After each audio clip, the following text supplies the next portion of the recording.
Hi hello ನಮಸ್ಕಾರ. As usual it's yours Karthik ಮೈಸೂರಿಂದ. ಸ್ನೇಹಿತರೆ, ಆ್ಯಸ್ ಯೂಶ್ವಲ್ ಇವತ್ತು ಬುಧವಾರ ಅಂದರೆ ವೆಡ್ನೆಸ್ಡೇ. ಸೊ ಎಲ್ಲರಿಗೂ ಒಳ್ಳೇದಾಗಲಿ.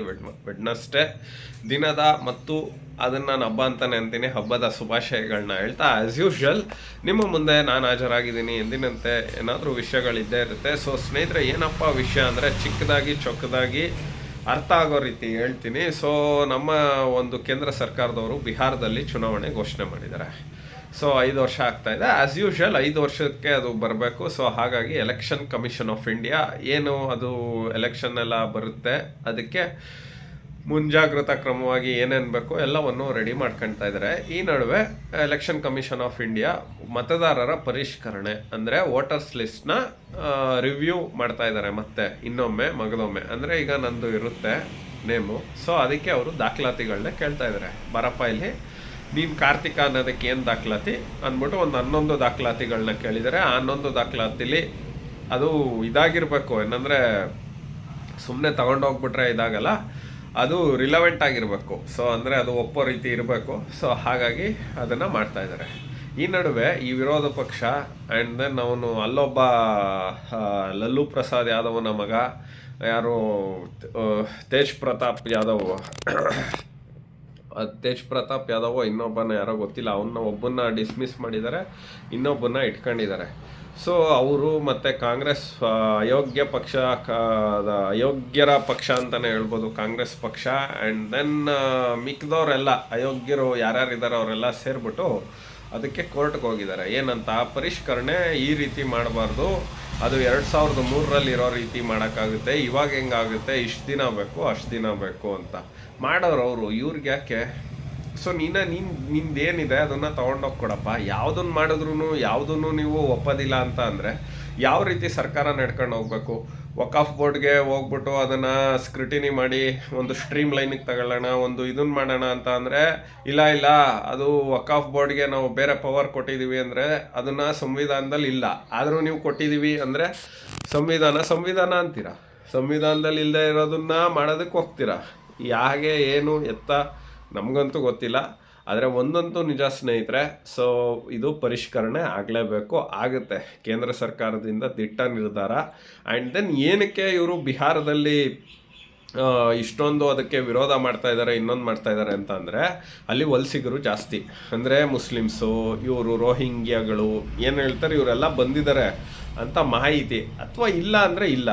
ಬಟ್ ಏನಕ್ಕೆ ಯಾಕೆ ಇಷ್ಟೊಂದು ಇದು ಮಾಡ್ತಾ ಇದ್ದಾರೆ ಅನ್ನೋದಕ್ಕೆ ಇದೇ ಮೇಯ್ನ್ ರೀಸನ್ನು. ಆದರೆ ಒಂದಂತೂ ನಿಜ, ನೀವು ಯಾವುದನ್ನು ಮಾಡೋದು ಬೇಡ, ಯಾವುದನ್ನು ಸಂವಿಧಾನದಲ್ಲಿ ಇರೋ ರೀತಿ ನಾವು ನಡ್ಕೊಳ್ಳಲ್ಲ ಅಂತ ಅಂದರೆ you are unfit for living in our country. ಈಗ ಸಂವಿಧಾನಕ್ಕೆ ಗೌರವ ಕೊಡ್ತೀವಿ ಅಂತ ಅಂದಮೇಲೆ ಎಲ್ಲ ಸಂವಿಧಾನ ಪ್ರಕಾರನೇ ಮಾಡ್ತಾ ಇದ್ದಾರಲ್ಲಪ್ಪ. ಈಗ ವಕಾಫ್ ಬೋರ್ಡು ಸಂವಿಧಾನದ ಪ್ರಕಾರ ಪಾರ್ಲಿಮೆಂಟಲ್ಲಿ ಅದನ್ನು ಕಮಿಟಿ ಮಾಡಿ, ಕಮಿಟಿಯಿಂದ ಬಂದಂಥ ನಂತರದಲ್ಲಿ ಮಂಡಿಸಿ ಅದಾದಮೇಲೆ ಅದನ್ನ ಕ್ಯಾನ್ಸಲ್ ಮಾಡಿದ್ರು. ಇನ್ನು ಮುಂದೆ ವಕಾಫ್ ಬೋರ್ಡ್ ಇರಲ್ಲ, ಅದು ಸರ್ಕಾರದ ಆಸ್ತಿ, ನೀವು ಇಲ್ಲಿ ಬಂದು ನಮಗೆ ನಮೂದಾಗಬೇಕು ಅಂತ ಹೇಳಿದ್ರು. ಅದಕ್ಕೂ ಇಲ್ಲ. ಈಗ ಮತದಾರರ ಪರಿಷ್ಕರಣೆ ಮಾಡ್ತಾ ಇದ್ದಾರೆ, ಅದಕ್ಕೂ ಖ್ಯಾತೆ ತೆಗಿತಿದ್ದೀರಾ. ಇನ್ನೇನು ಮಾಡಿದ್ರು ನೀವು ಖ್ಯಾತೆ ತೆಗಿತೀರಾ. ಇದು ಯಾವ ರೀತಿ ಏನು ಅಂತ ಗೊತ್ತಿಲ್ಲ. ಇದ್ರ ಹಿಂದೆ ಒಂದು ಇಂಟ್ರೆಸ್ಟಿಂಗ್ ಫ್ಯಾಕ್ಟ್ಸ್ ಹೇಳ್ತೀನಿ. ಆ್ಯಕ್ಚುಲಿ ಆಧಾರ್ ಕಾರ್ಡ್ನ BJP ಅವರು ವಿರೋಧ ಮಾಡಿದ್ದು ನಿಜ.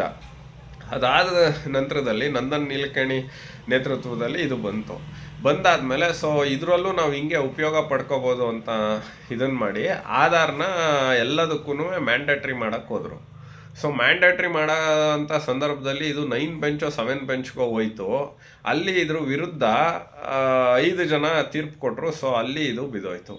ಸೊ ಈಗ ನನಗೆ Aadhaar card it's not A citizenship card ಅದು ಇದು ಅಂತ ಅಂದಮೇಲೆ ಈಗ ನಮ್ಮ ದೇಶದಲ್ಲಿ ಇದ್ದೀನಿ, ಈ ದೇಶದಲ್ಲಿ ನಾನು ಇದ್ದೀನಿ ಅನ್ನೋದಕ್ಕೆ ಏನಾರೋ ಒಂದು ಪರ್ಟಿಕ್ಯುಲರ್ ಪ್ರೂಫ್ ಬೇಕಲ್ಲ. ಸೊ ಏನಾರೋ ಒಂದು ಕೊಡಿ ಅದನ್ನು. ನೀವು ಆಧಾರ್ ಕಾರ್ಡ್ ಮಾಡಿಸಿದ್ರು ಅದು ಇಟ್ಸ್ ನಾಟ್ ಎ ಪ್ರೂಫ್ ಅಂತ ಅಂದರೆ, ಅಥವಾ ವೋಟರ್ಸ್ ID-ನಾ ಅಥವಾ ಪ್ಯಾನ್ ಕಾರ್ಡಾ, ಯಾವುದೋ ಒಂದು ಆಗಬೇಕಲ್ಲ. ಸೊ ಸ್ನೇಹಿತರೆ, ನಾನು ಹೇಳೋದು ಈ ಕಾಂಗ್ರೆಸ್ ಸರ್ಕಾರ ಅಥವಾ ಈ ಕಾಂಗ್ರೆಸ್ ಅಯೋಗ್ಯರಿಗೆ ಯಾವ ರೀತಿ ಏನು ನನಗಂತೂ ಗೊತ್ತಿಲ್ಲ. ಆದರೆ ಒಂದಂತೂ ನಿಜ, ಇದೇ ಮನಸ್ಥಿತಿ ಅಂತ ಇದ್ದರೆ ಕಾಂಗ್ರೆಸ್ಸು ಬಹುಶಃ ಕ್ಷೀಣ ಆಗ್ಬಿಡುತ್ತೆ, ಇನ್ನು ಯಾವತ್ತೂ ಅದು ಅಧಿಕಾರಕ್ಕೆ ಬರೋದಿಲ್ಲ ಅಂತ ಹೇಳ್ತಾ, ಸೊ ಒಂದು ಜನಗಳು ನೋಡ್ತಾ ಇದ್ದೀರಾ, ಅಟ್ಲೀಸ್ಟ್ ಇನ್ಮೇಲಾದ್ರೂ ಯುನೈಟ್ ಆಗಿ ವೋಟ್ ಮಾಡಿ, ಡಿವೈಡ್ ಮಾಡ್ಕೊಬೇಡಿ.